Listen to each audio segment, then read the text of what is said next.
Magical Athlete, Kelp, Shark vs. Octopus, and Alien Earth. This is Staying In. I'll tell you, it was nice seeing you folks over the weekend. It was very... It was great. It was a really enjoyable time. Yeah, you sound like you're saying it in a kind of quite begrudging manner, though, Pete. Or you're going to drop some really terrible news like... Yeah. It was great seeing you, but that's the last time. Yeah. Never Stop again. it. Yeah. No, it's always sort of for me it's always a bit like tinged with happiness and sadness, because I'm always like, yeah, I get to see you folks, but also like, you know, I'm also like, like then the house feels very empty when everybody's left, and it feels very Empty nest syndrome. Yeah, very that. But again, I'm also really loving the fact that we're starting. I say starting. I guess we're kind of full swing now, but like meeting up and deliberately playing some very, not necessarily complex, though both times fairly complex, but certainly long board games. Like that's been genuinely lovely. Yeah. And like the little traditions around things like, you know, having like snack mountain, like a big pile of snacks. Yeah, just little things like that. Just it's really nice. I like that we do it. I am a fan. It's great. It will forever be known to me as the weekend that I found out that Chris thought that the lyrics to the theme song Fresh Prince of Bel-Air was throwing some meatballs outside of the school. Yep. Right. So You had to get that in, didn't you, Sam? well, Early I feel like it's all this content we've got written to talk about this evening. That's what you want to devote. And Dan will keep this in. Dan will keep this in. Yeah, I of know course he he will. will. Of course he will. I feel like it just needs. I just need to draw attention to. Well, this is my inability to actually hear lyrics in songs, But- and just go along with it, not checking. Well, it's also just like, you know, it's also the point of like not having the full context. I mean, you've watched the show, right?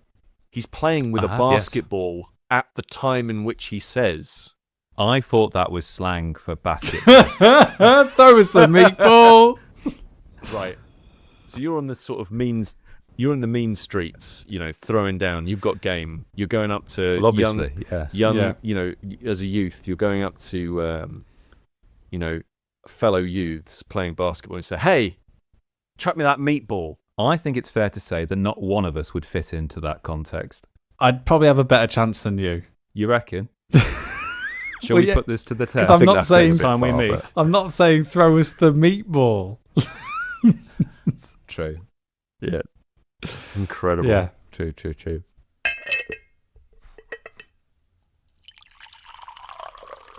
One thing that I noticed when we walked away, Sam and I, was that we spent this lovely weekend, but it was so intense that weekend with what we were playing that none of us asked you about your holiday. No, none of us asked anyone about anything for the whole No. weekend. No, not at all. No. Like, when I got home, my wife was just like, "Oh, how's Dan? How are his kids settling into school?" And I was just like, "What?" No. Just- Dan? Yeah. Oh, yeah. He was there. Yeah. Yeah, he was there. His kids weren't. I don't know what else. What Yeah. Those are the two things I observed. Yeah, how was Florence? Florence was absolutely lovely. Thank you very much for asking. I thoroughly recommend going along. I have some little pictures up on my Instagram, my own little Instagram. Links to people's weird stuff in the show notes, so you can see that. But yeah, it was absolutely amazing. I saw amazing art. I was out cultured at every single moment. I was just like, you know, just walking around, seeing absolutely incredible works. You know, the Statue of David, for example. I mean, that's just one of the things they have. You know, one of the greatest sculptures of all time. It's just there, just hanging out. I mean, they got 3 of them. So, you know, it's pretty good. The food's amazing. Lots of pasta. Drank wine out of a wall. That was great. I was going to say, I thought it was Coke, but that was wine, right? That was wine. There's an old tradition, which I learned from watching the Stanley Tucci Tries to Find Italy program. I think that's what it's called. Tries to find Italy. Well, I was going to say he's succeeded in the first episode. If he's in Florence, well done, mate. It was a mini series. I'll say. I think it's Tucci's Finding Italy or something like that. And I will tell you, just because if top tip, if you ever put that show on, the best joke that you can make every single episode, and believe you me, I did, is Tucci would be walking along a lovely Venetian street, and I'd just point at the screen and go, "It's there, mate." Every single episode. And it definitely never gets old, and definitely Alex enjoyed every single time I did that. Yes. So you're walking in the footsteps of Tucci. Yeah. Essentially, many people get me confused with the man, but that's understandable. Really, really good. I managed to do. I'll tell you what, actually. Lovely little recommendation for you. I don't want to spend too much time talking about it, but a lovely little recommendation for you on holiday. Definite recommend. Go on holiday. Good shout. Before you do, I would like you to trust me and download the Wavelength game app.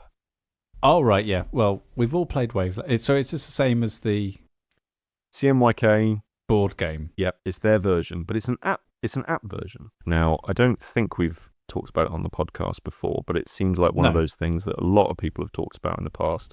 It was a bit of a darling board game at one point. Because it's a darling board game, and it's for two reasons, right? And you know what those two reasons are, don't you? Why is that? Go on. So, designed by CMYK. Yep, bangers. Each Wilmot's Warehouse, Monica's, Lacuna, Hot Streak. Yep. Love them. Yep. In fact, we're going to talk about a CMYK game later on the show. So look forward to Hold that. on. Also, Wavelength designed by Wolfgang Walsh. Yes. What a guy. Honestly.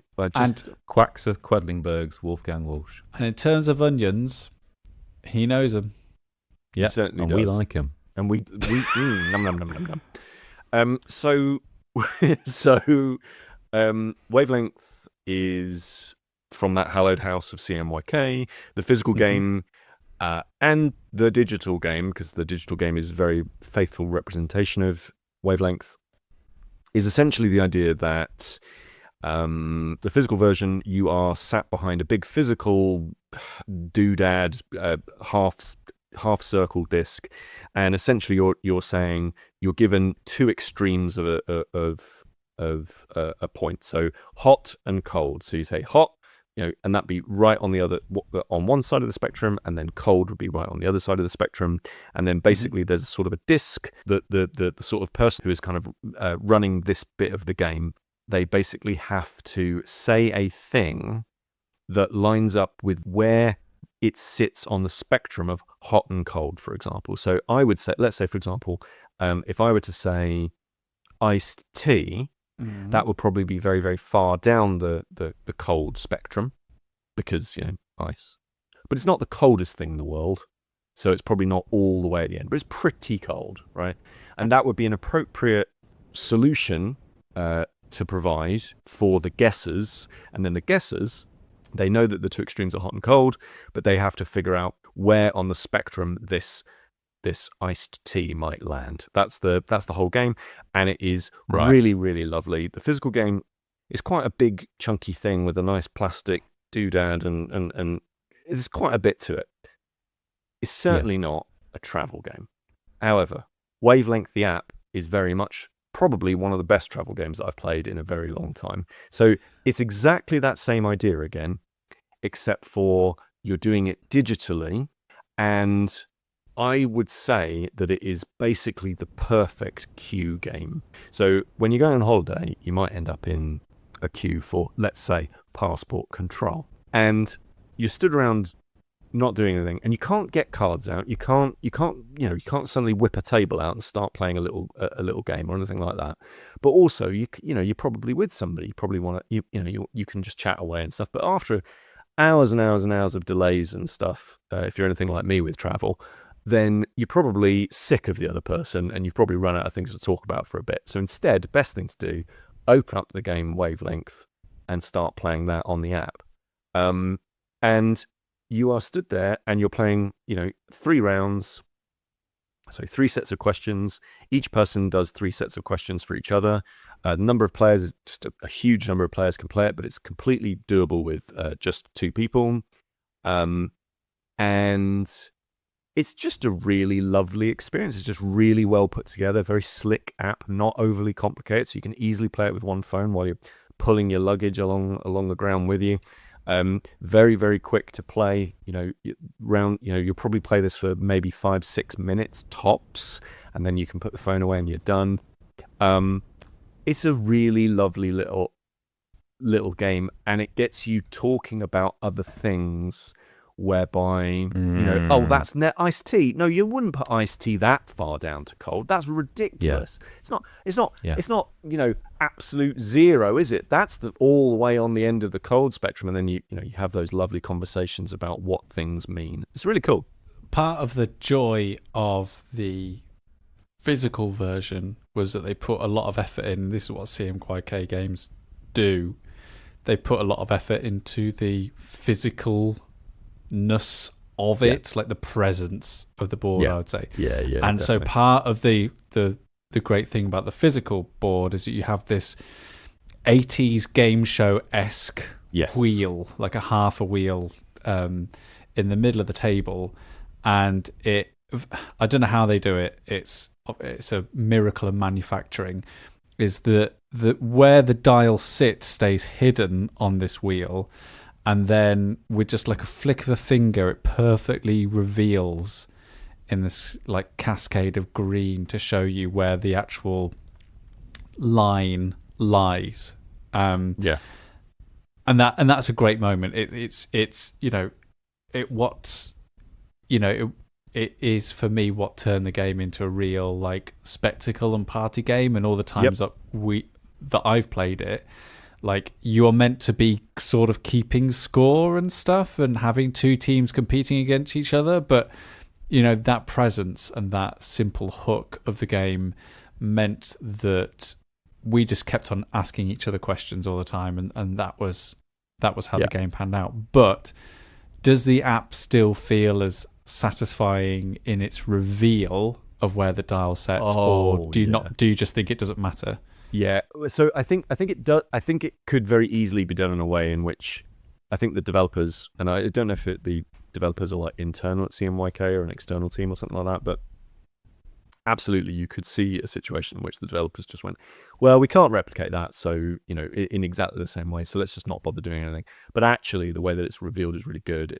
It's all through sort of motion graphics and that kind of thing, and there's a bit of a drum roll of like, okay, we're going to reveal it, and boom, and like just little subtle camera movements and stuff like that around this 2D app are like really give that kind of emphasis. There's ways of that they capture the joy even if you're remote, and I would say that doing it remote, I've not done it fully remotely yet. I think it's definitely a game that works really well if kind of like Gartic Phone or something like that, where like maybe you're on a Discord call with your friends and playing it. I think I would really struggle to play it like fully remotely, whereby I'm like, I'm not in the same room as others, or I'm not in a chat room at least with others. Though there are ways that you can play it remotely like that. You can just join public games and that's fine. I've not really mucked around with any of that stuff. But the way that they do celebrate some of the fun and the silliness and the partiness of it. So they have like 4 emojis at the bottom of the screen for every time that you reveal an answer. And you just have loads of people like, rapidly pressing, well, if you're anything like me, rapidly pressing the poop emoji when Alex has got the question wrong, in my opinion. But yeah, nice little moments of that really help replicate the feel. Is it an expensive app going in? Chris, I'm here to tell you. Hold on, Chris. Just are you sitting down? Of course you are. On my mirror butterfly chair, of course I am. So we're going to get a bit inside baseball here of app development stuff and games industry business stuff. Right. But I think this is probably one of the most... this is the perfect way to monetize this game. So the game is free. Yeah. So you, at point of download, you get what they're calling a starter pack, and it's like a dozen or so questions, and they come from, I think, the original game.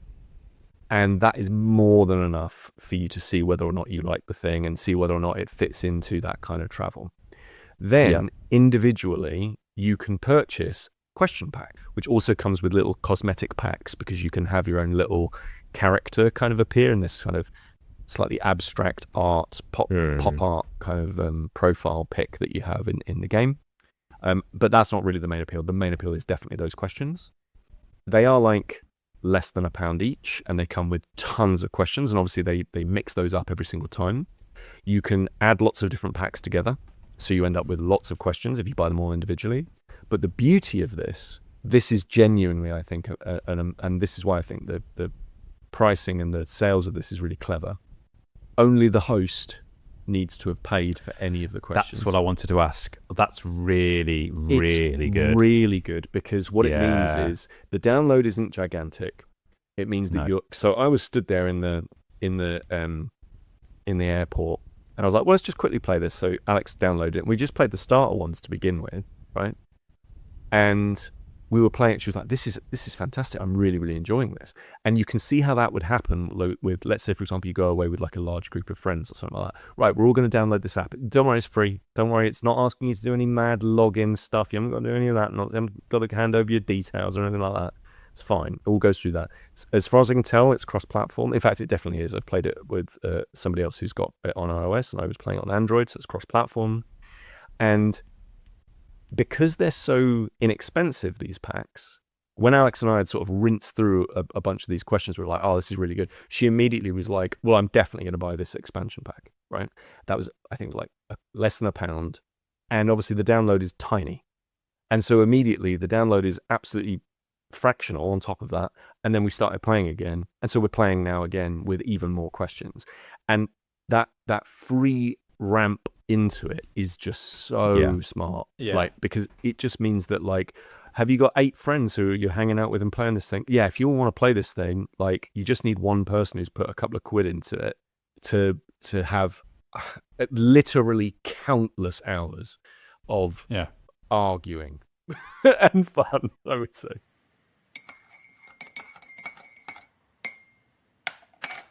Let's talk about another game from CMYK, shall we? Yep. And let's talk about Magical Athlete. A few weeks ago, we spoke about the game Hot Streak, also by CMYK, and how we played that one warm, very warm afternoon in Wales. What a game. And we absolutely loved it. Hot Streak is an amazing programming, racing, betting game where you're all watching silly mascots fall over and move in really odd, unpredictable ways. And it's super fun. It's fantastic. Magical Athlete, in some ways, feels like a bit of a strange game to release because it shares quite a lot of the same feelings that I have about Hot Streak in terms of it's a racing game. It is utterly bonkers. It's pretty unpredictable in terms of what might occur, and it also looks incredible. Like the table presence is stunning. So it feels like they've released these two racing games back to back, really close together, and I for one feel like in some ways that's great because it's really is two really, really good games that they release close together. But I also feel like, you know, they could have easily spread these out amongst the year and made just as much impact. But hey, I'm not in business. They do them, you know, whatever. So the reason why I say that is that at the end I'm going to try and make some sort of recommendation as to which one you might want to get, because they've been released quite close together. They both now this is very useful, reviewed very well. I think they're both amazing games. So I think one of those reasons why I wouldn't have released them so close together, it makes it very, very difficult to find out which one you want to get, or you might feel like you can only get one. Okay, yeah. Sure. So Magical Athlete was a game that was released in 2003. It was designed by Takashi Ishida, Z-Man Games, I think, produced the original. And it's a roll and move game, which, when you say it, a lot of people roll their eyes. A lot of people in the board game community do. But actually, there's been a recent glut of very, very good roll and move games. Yes. It's kind of having a bit of a resurgence in the community. And I think this is one of the reasons why CMYK may have brought this game back. So they've got this game produced in 2003. They've decided to update the art. They've decided to update the box that it comes in. They've also decided to hire someone called Richard Garfield to... What? Oh, who's that chap? What? to consult on the rules and update everything about it. What? And then they've packaged it up and released it into the world. Okay? What a flex. Yeah, okay. I know, absolutely. When I originally read like the press release to this, I was just like, this sounds really interesting. Hold on 1 minute. What? So, you know, it really is like a massive flex that they've done this. I think not only have they shown like that they have a really keen eye for what is a really compelling base experience. By base, I don't mean bad. I just mean like a foundational experience that the original was. And they've seen an opportunity to elevate it beyond what that was and almost release its full potential. Yeah, I was going to say, gone. Which designer should we do this? Should we just get the guy who invented Magic the Gathering? Like, yes, absolutely, yeah. And so how Magical Athlete works is that you it's a bit like a mix between Snakes and Ladders and Cosmic Encounter. So I'm in. Sold. That was a great episode, everyone. I'm just going to go buy this game. yeah. So how it works is you have this bag of amazingly made wooden blocks that are incredibly well painted, and the art design, which we'll come on to, is absolutely stunning.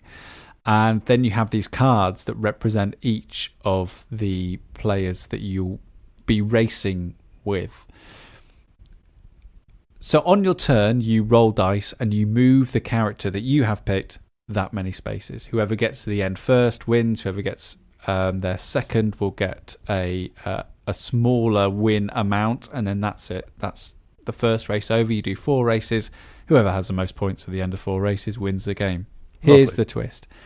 Every single character in this game breaks the rules in some particular way. So, for example, you've got a character called the Banana, and any racer that passes the banana trips up. You trip up in Magical Athlete, you have to use a turn to stand back up again. You can have other characters like the Hypnotist, that before they move, they can move a racer to the space that they're on. And there's another one called the Duelist, who's really fun. So whenever you land on a space with the Duelist, you can shout duel, and then you roll dice together with the other player, and whoever rolls the highest will move 2 spaces forwards. So every single character has a rule like this that in some way manipulates and bends the rules of Magical Athlete in some way. So at the start of the game, every player is tasked with creating their team of athletes. So you have like this big like board of characters that you can choose for this game, and you don't get access to all the characters. You just pick like a draft of some of them, which is great because, you know, I've played this game quite a few times and still not played with all of the characters that come in the box. You get an absolute boatload of them. That's cool. And so you pick your 4 racers that are going to represent you on each of the 4 races. And really, your only strategic input to Magical Athlete is deciding which character you're going to choose to race for each particular race. Right. And that's it. Because everything else that happens is a combination of the number of dice you roll and how those 4 random characters all interact with each other in that moment on that board. And I think at this point, you're either in or you're out. Yeah. Because I think that, and again, in terms of recommendations, in terms of what game might appeal to you most in terms of Hot Street and Magical Athlete, what Magical Athlete doesn't have is the slight strategic and forward planning aspect that Hot Streak has. So when you play Hot Streak, you have some idea about how the mascots will perform, and you can have some idea about how you might be able to manipulate and affect that outcome into your favor, and then you bet accordingly. However, Magical Athlete is just pure, unadulterated chaos in terms of how these characters will interact with each other depending on the dice rolls that happen. Does that make it quite quick, Sam, overall? Yeah, it is quite quick. I think depending on the rules soup that you can potentially find yourself in, games probably last about half an hour or so. And interestingly, somehow, in most of the games I've played, games actually sort of escalate in drama as we play. Like, I was surprised about how things actually tend to start off relatively simple and then get relatively more complex and complex as it goes on. And I think part of that is the fact that you tend to pick your most complex and powered athlete for the last race, because it's worth more if you win that last race than it is if you win a race, one of the early races. And there are some people in my gaming group that do not get along with Magical Athlete, and I totally understand why they don't, because it is just there is your reins of control are very, very, very slim. You don't really have much control on your character at all. There is sometimes you can choose to do the action on the card, and sometimes you can choose not to. But 90% of the time, it is just seeing and playing out how things go. Yeah. And I think for me is, think of the most fun you've had playing something like Colt Express.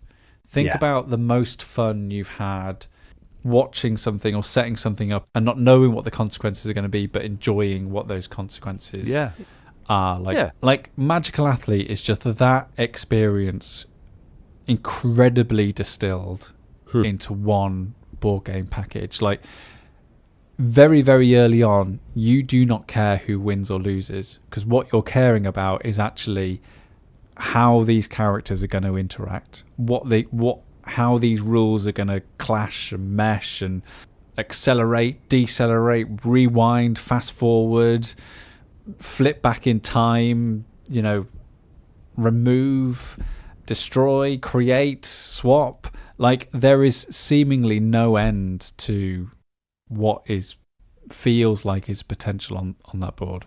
It's real special. It's in an incredibly slim box. There is no fat on this game whatsoever. The art by Angela Kirkwood is stunning on the board, and the amount of care and attention that's gone into what is a roll and move game is incredible. I feel exceptionally lucky that we've been able to play it, and I just kind of want to get it to the table more and more. Like, I cannot wait until my son is a bit older, just to play this as a family, because I think it's just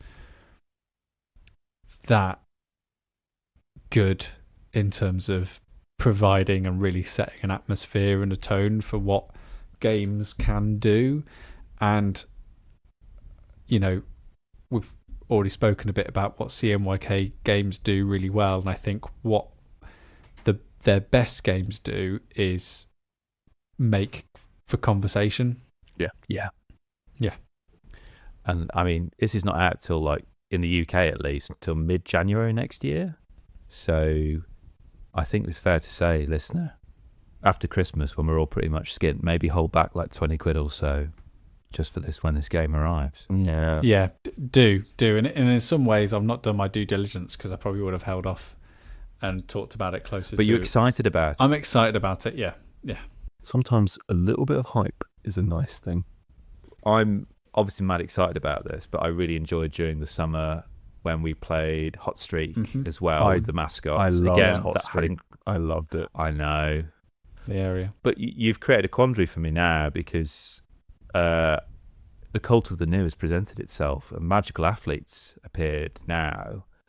Both are giddy, chaotic, racing, family weight / party games. Can I own both? So as I said, they're kind of being released quite close together. It turns out a bit further apart than I probably originally thought. But still quite close together if, you're not going out and buying board games every week like some of us.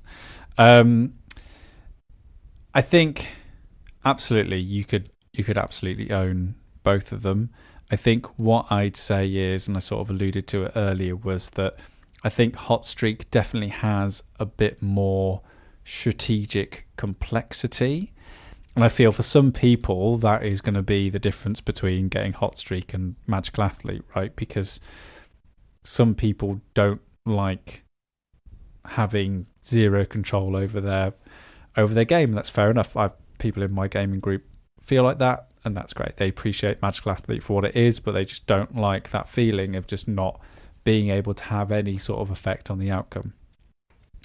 What I will say is Hot Streak is can be a bit of a fiddle to set up. It can be a bit of a fiddle to explain and get people on board. By the end of the first round, people are in and invested, and I don't feel like that's a bit of a problem. However, Magical Athlete, as I said, is streamlined and is svelte and superb and just dives into the water and covers everything and drenches everything in joy.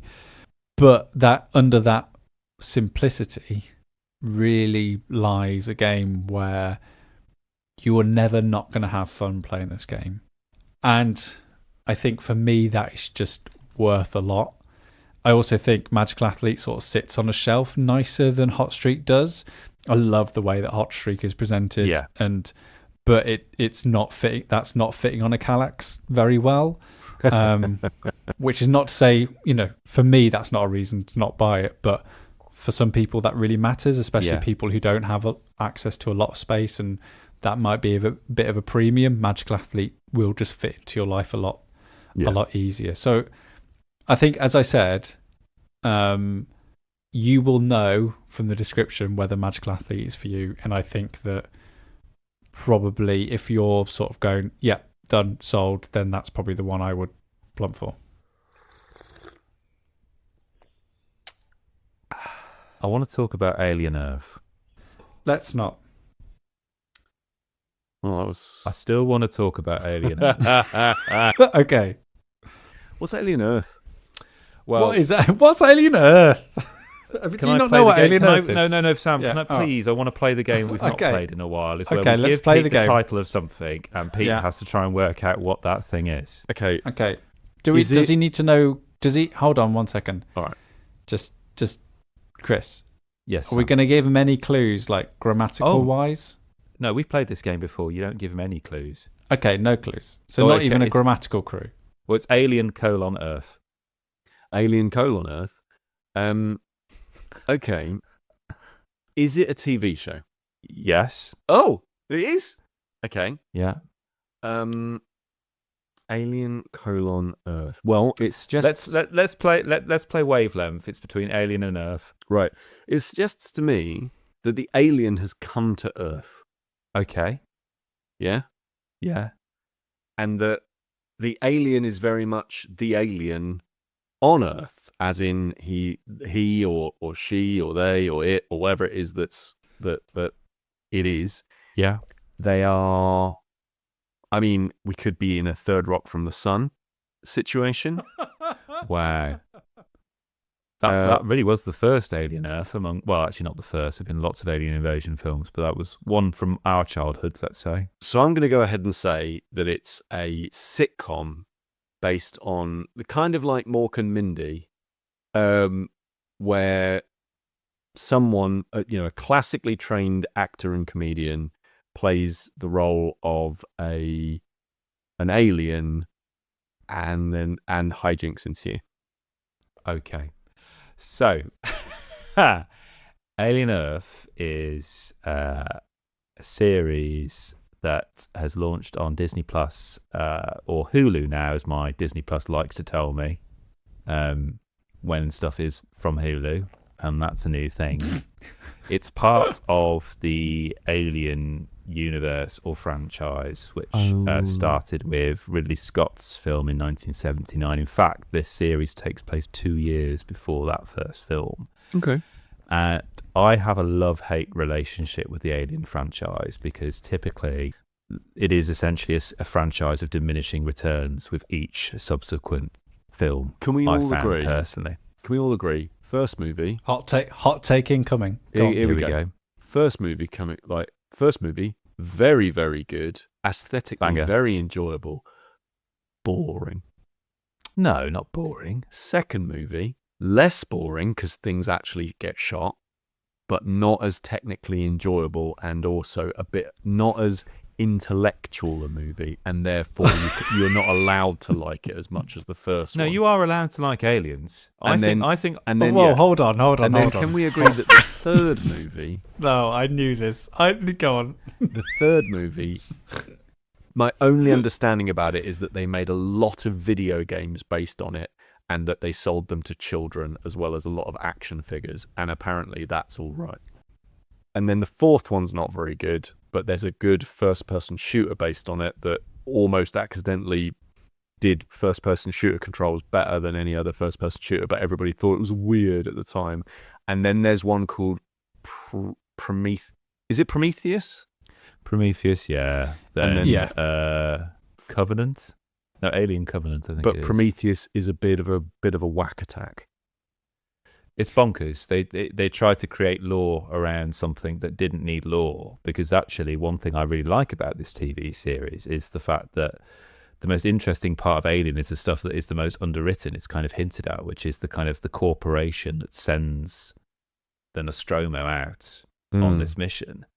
And I should say, it's perhaps a little bit unfair to say it's diminishing returns. There was a recent film that came out in 2024, Alien Romulus, which is a rollicking good ride, but it is very much just a love letter to Alien. It's the same touchstones. It doesn't really offer anything new to the table. It is very much a very open-hearted love letter to Ridley Scott's original film. And I kind of want to hone in on the fact that you think a film's boring until somebody gets shot, but we're gonna skip past that, Pete. And also the fact that you seem to have this quite encyclopedic knowledge of the Alien franchise, but when I said Alien Earth, you first went to Mork and Mindy. So anyway, this is set 2 years before. This comes from showrunner Noah Hawley, whose work I must confess I was not familiar with. I'd never experienced it. So he did the TV series Fargo, based on the Coen brothers' seminal film, which I love, that film. They also did Legion, which is a really quirky take on an X-Men character, but done in a manner where it isn't obviously affiliated with kind of like Marvel, let's say.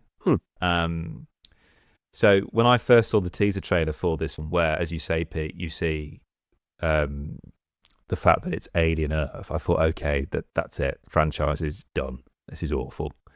Then I find out it's 2 years before the Alien film. That kind of undercuts the sinister nature of that xenomorph, which they find on the far reaches of space.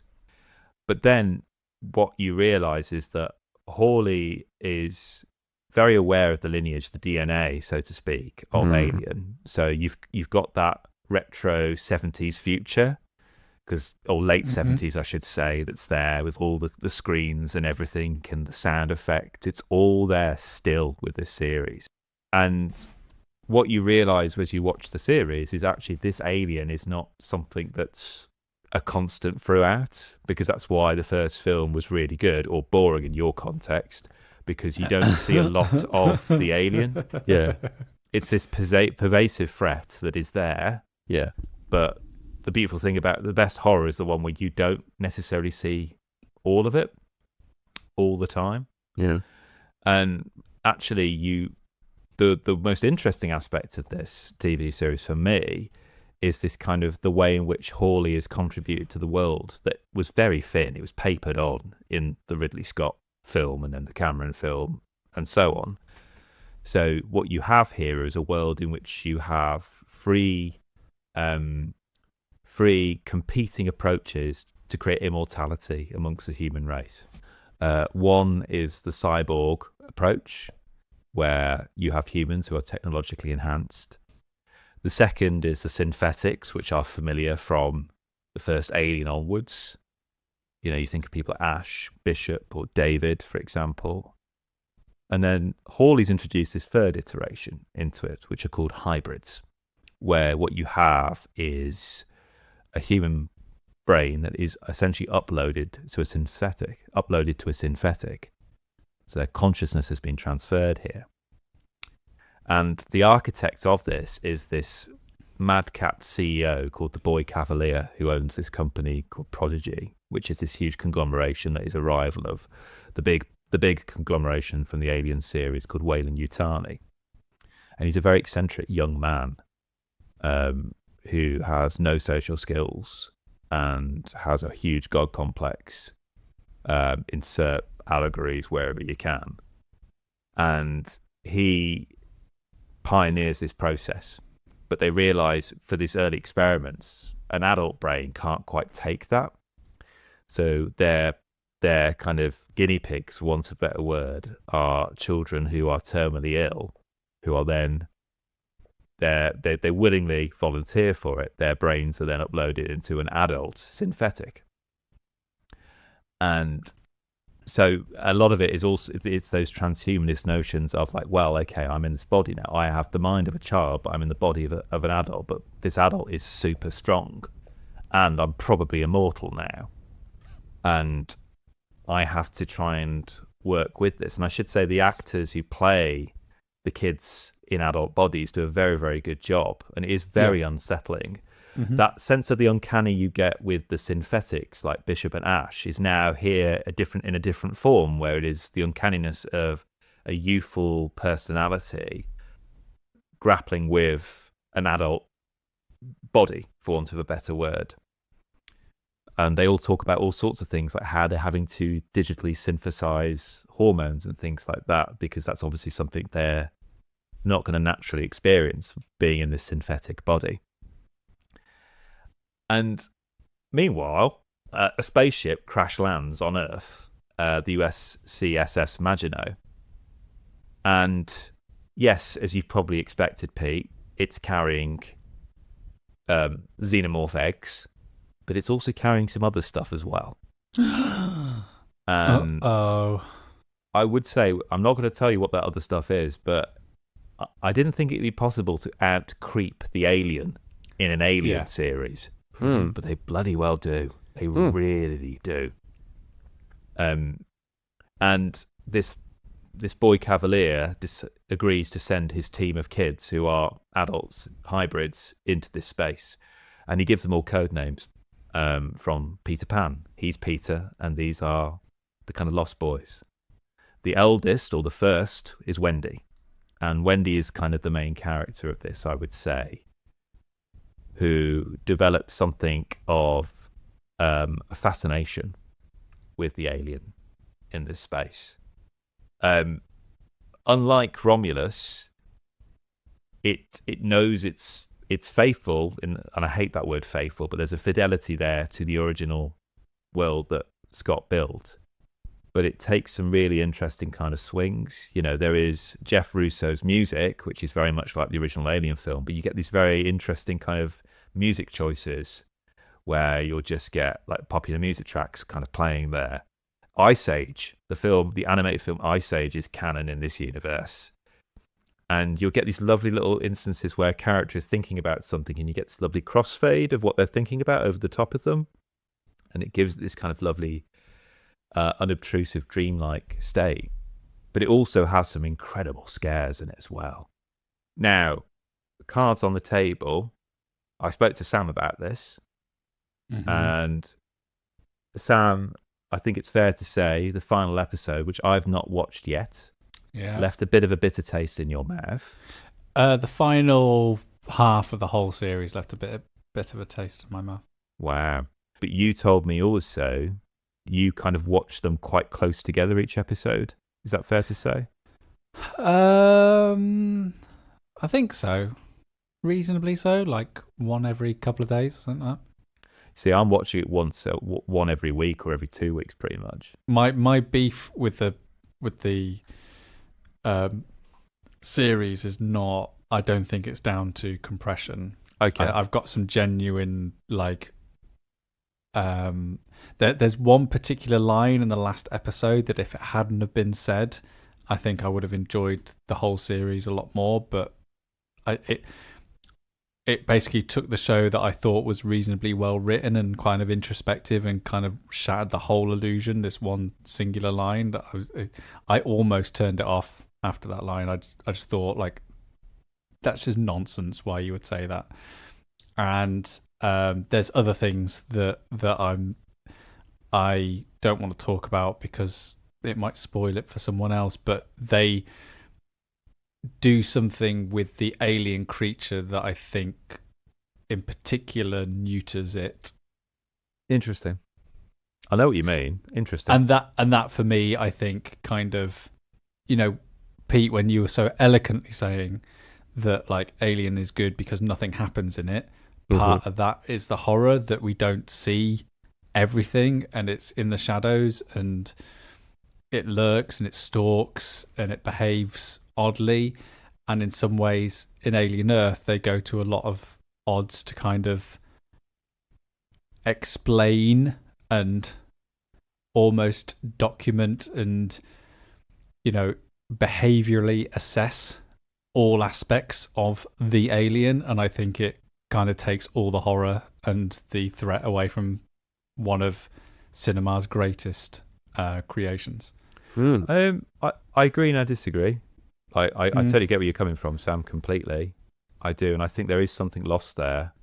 But I also appreciate the fact that I'm not just seeing the same old notes being played, if that makes sense. I do agree with you, though. I think that there is something lost from this.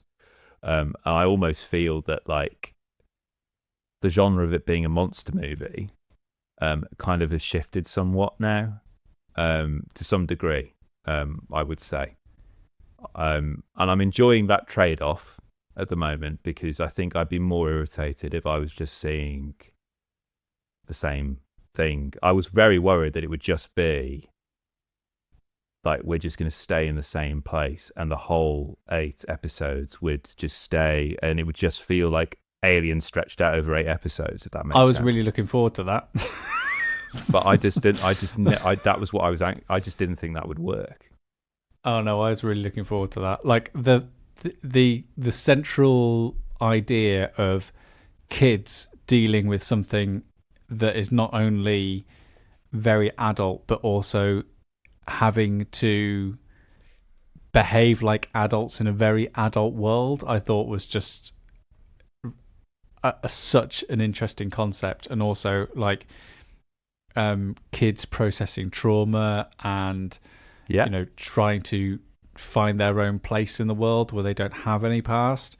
But I just think constantly the TV show for me does something really, really interesting and then either completely rows back on it or writes itself away from what that interesting thing it was trying to do. I mean, the thing is, it sounds really divisive, and it also sounds like they're taking a real shot at some interesting ideas in sci-fi, and that to me is really the most interesting thing about sci-fi. That I like it when sci-fi is divisive. I like it when shows try things, even if it might fall down for some. I kind of like it when shows do that. This sounds probably the most interesting alien thing in the last decade or so that I would be interested in taking a look at. Alien Earth. The Mork and Mindy sequel.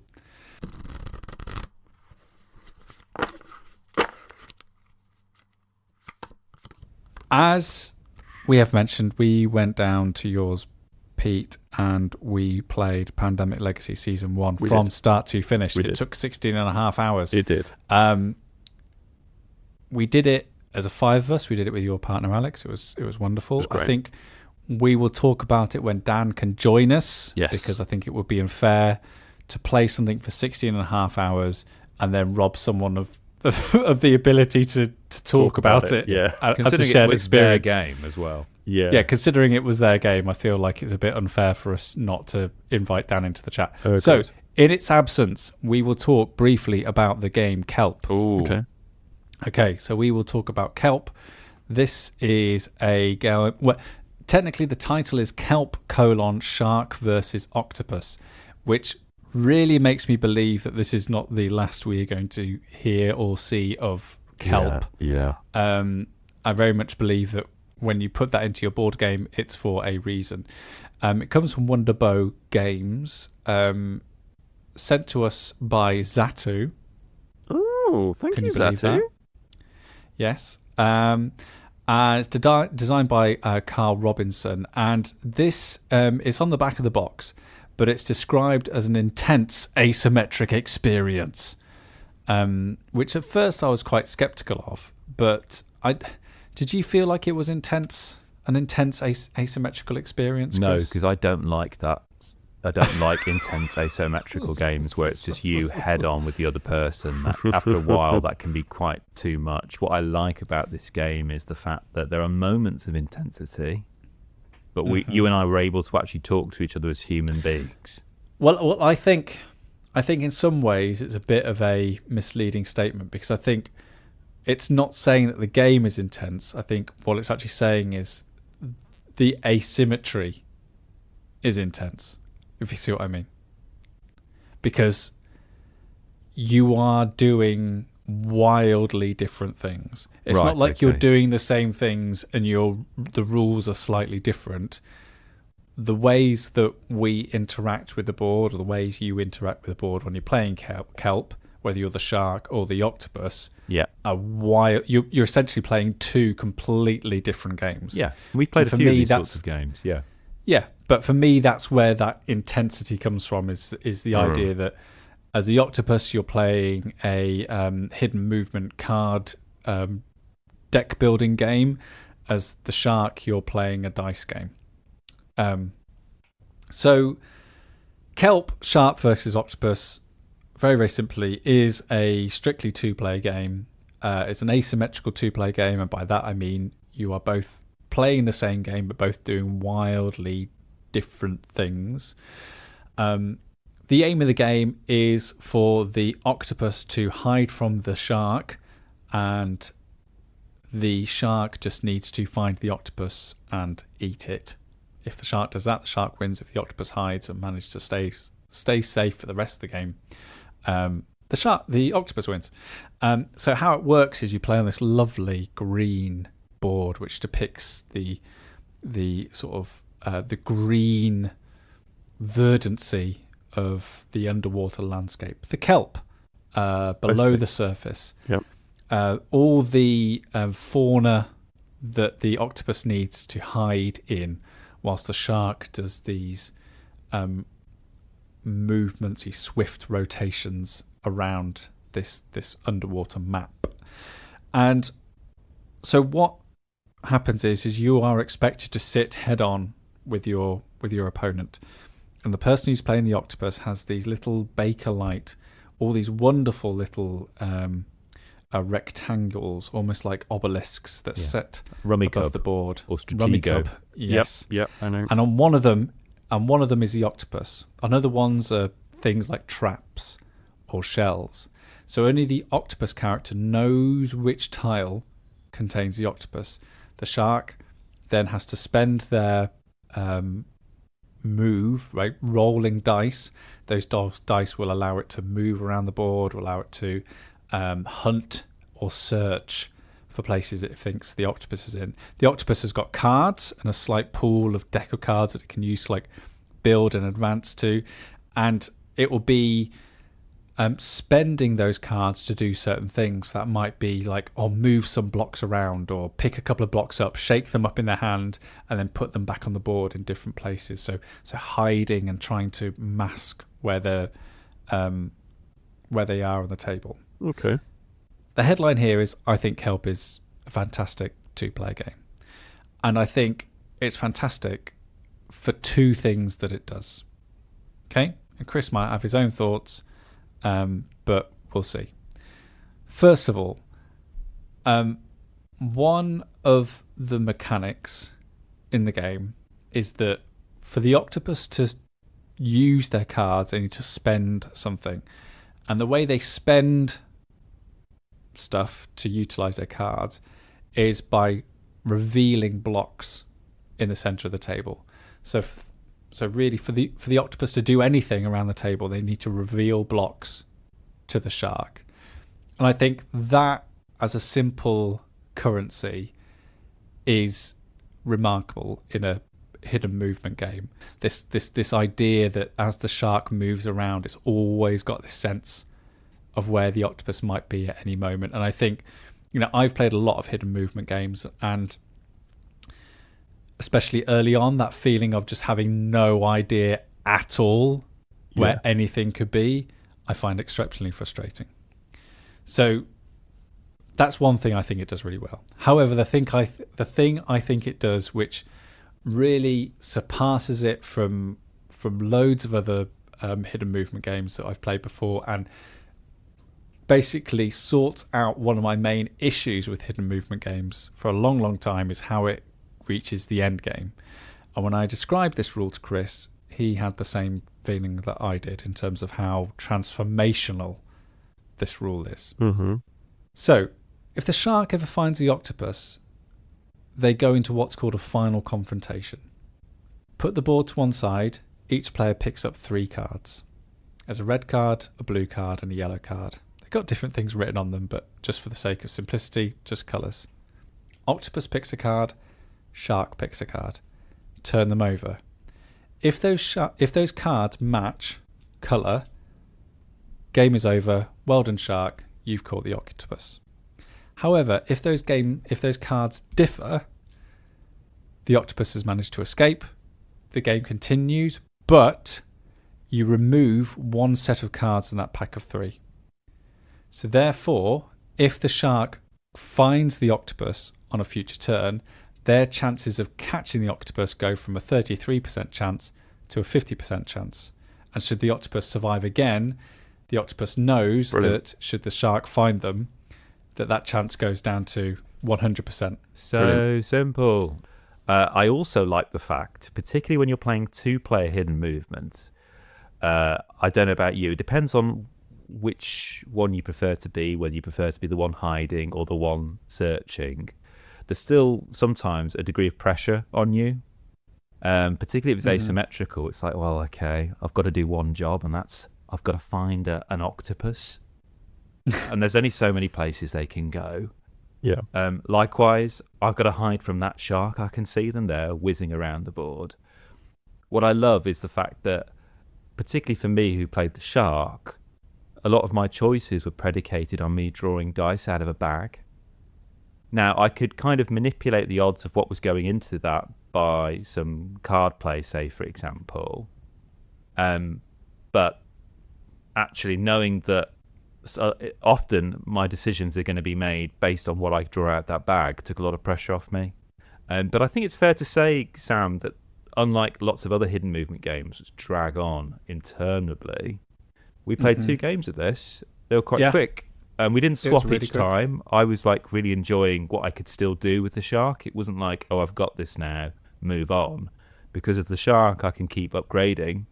And again, what those upgrades are from a deck of cards. So I didn't see a lot of those.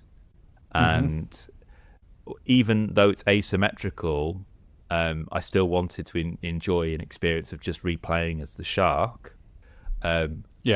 It wasn't like, okay, like the octopus and the shark were depicted as these kind of menacing battle creatures, where the bottom of the ocean became this battleground. It was just like, yeah, this happens in nature. You just happen to be a shark. I happen to be an octopus. Oh, you got away this time. Okay, cool. Right. And I like that when I'm going head to head. Sometimes, you and I, Sam, we've played a lot of head to head war games. Yep. It was quite nice to play something that was head to head, but didn't share that same degree of intensity. Yeah, but still absolutely. chunky enough as a game to really sink your teeth into. Yeah, 100%. Pun intended. Yeah.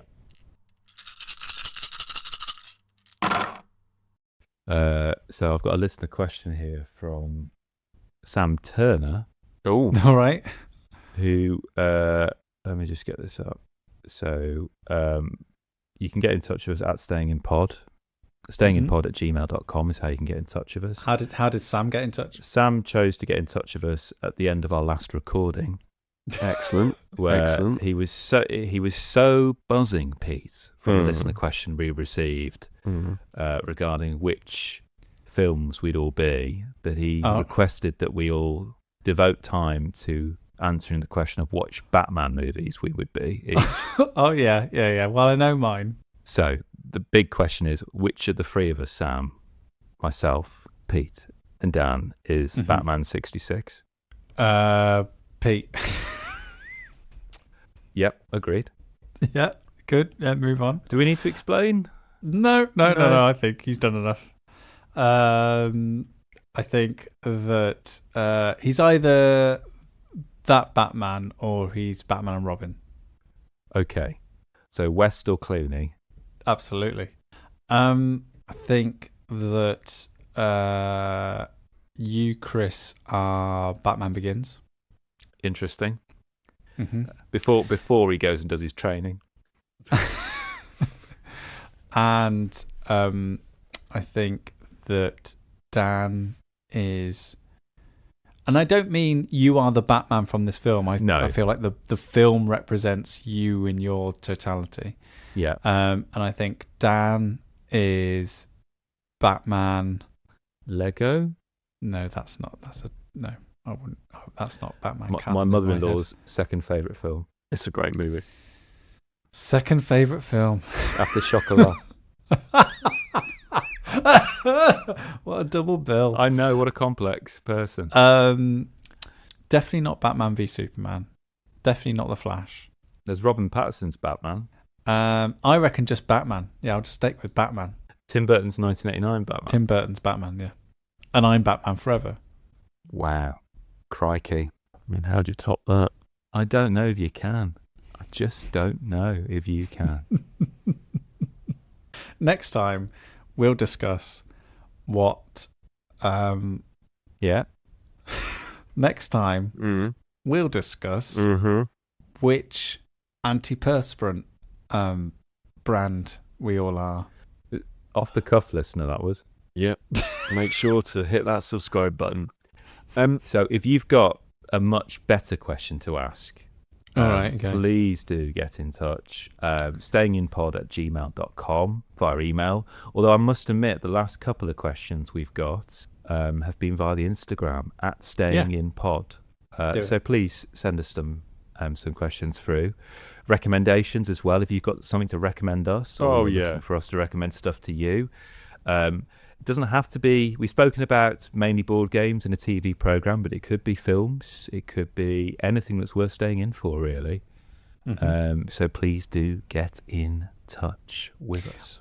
We probably won't be adding much to the Spotify playlist from this episode, some stuff from Alien Earth, but that'll be about it. But if there's anything ever, some music to add to the playlists on Spotify, then we will endeavour to do so. Just check the show notes where you can find all the links to the playlists that Chris lovingly curates each and every time we make an episode. You can see them all there. Over on BGG, it's nearly that time again. The jingle bells are coming, so get ready. If you're looking already for gift ideas or something that you'd like to take home and play with your family, or maybe something that you would just like to play on your own over the holiday season, if you've got some time off, then make sure that you're having a look at our BGG creator pages and also on Steam as well. So we'll put all the video games, all the board games that we talk about on those pages as well. So it's kind of like your one-stop shop. If you're looking for a distraction or some delectation for your holiday delights this year. And I've realised something wonderful about the Steam thing. I don't think I've mentioned it before. Maybe I have. I can't remember. But if you follow us, our Steam curator page, then you can safely ignore every time we say, oh, go and look at our Steam page. Because when you log into Steam Next, whether or not you're on the browser or if you're on the actual app itself, you will see our recommendations embedded into your version of Steam. So you'll actually see us talking about what those games are if we've covered them on the podcast. And there's a link directly to us talking about those things on the podcast itself. So you can go and see, like, oh, I hear that they've been talking about, I don't know, spoilers for a future episode, but GeForce on Steam. The video game of the movie? The video game of the Bruckheimer movie. Correct, Sam.